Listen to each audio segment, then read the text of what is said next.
Oke, di video kali ini kita akan membahas tentang bagaimana metode pembayaran termin bagi kontraktor, teman-teman ya. Jadi biasanya kita ketahui bahwa pembayaran untuk kontraktor dari owner itu tidak bisa lunas di depan, teman-teman ya, karena pasti akan beresiko bagi si owner ya. Ataupun ketika pembayarannya semua di belakang juga itu akan beresiko. Misalkan kita bangun rumah nilainya 1 miliar, tiba-tiba ownernya bilang bangun dulu sampai selesai baru saya bayar. Nah itu pasti resikonya akan ada di kontraktor, teman-teman ya. Sehingga resikonya di bisnis konstruksi itu sangat besar. Kalau lunas di depan, resikonya ada di owner. Kalau lunas di belakang, resikonya di kontraktor. Maka untuk membuat resiko itu bisa saling diseringkan antara owner dan kontraktor, ada istilah pembayaran berdasarkan termin ya.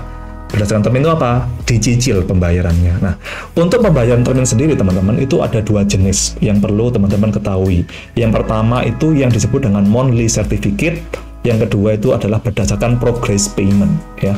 Monthly certificate itu artinya pembayarannya itu sudah dijatah per bulan. Ya. Nggak peduli progresnya itu tinggi atau rendah, bayarannya tetap bulanan. Contoh, saya punya proyek dengan nilai 1 miliar, dikerjakan dalam waktu misalkan 5 bulan ya. Disepakati nih bahwa pembayaran tiap bulan 200 juta ya. Maka 200 juta sampai 5 bulan selesai, itu namanya monthly certificate. Yang kedua ada metode pembayaran yaitu progress payment ya. Progress payment itu artinya apa? Kontraktor dibayar berdasarkan progres yang dia sudah capai. Misalkan kesepakatan nih,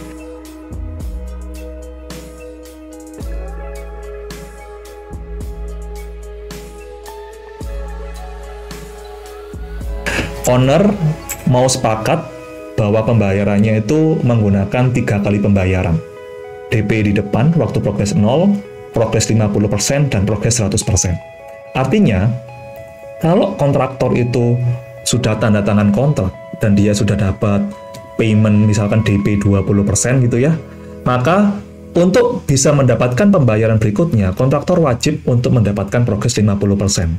Kalau sampai 50% dia belum bisa mendapatkan, maka dia tidak berhak untuk mendapatkan pembayaran berikutnya.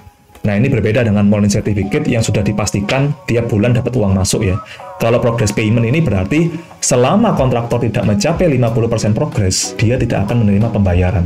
Jadi nggak peduli nih, misalkan dia molor nih ya, dari jadwalnya ya, dia akan menerima pembayarannya molor.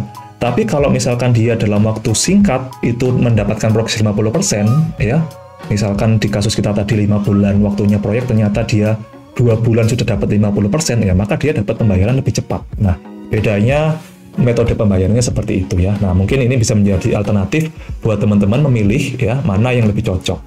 Kelemahan dari monthly certificate itu biasanya adalah dia dibayar berdasarkan bulanan, jadi progres positif ataupun negatif tetap dibayar. Ini resikonya pasti akan ada di owner ya. Kalau misalkan pembayaran progresnya kecil, pembayarannya tetap ya, bisa jadi kontraktor bisa lari nih ya. Tapi di sini juga resiko paling minim berada di kontraktor ya. Jadi kalau monthly certificate, kontraktor pun progres tinggi atau rendah dapat uang. Nah itu resikonya akan ada di owner.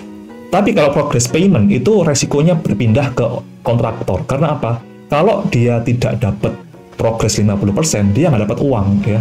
Artinya apa? Dia punya beban untuk membiayai proyek ini dengan uangnya sendiri kalau kurang. Nah itu jadi ini bisa menjadi alternatif buat teman-teman kontraktor atau teman-teman owner dalam menetapkan tipe pembayaran termin itu sendiri. Terima kasih, sampai ketemu kita di konten selanjutnya.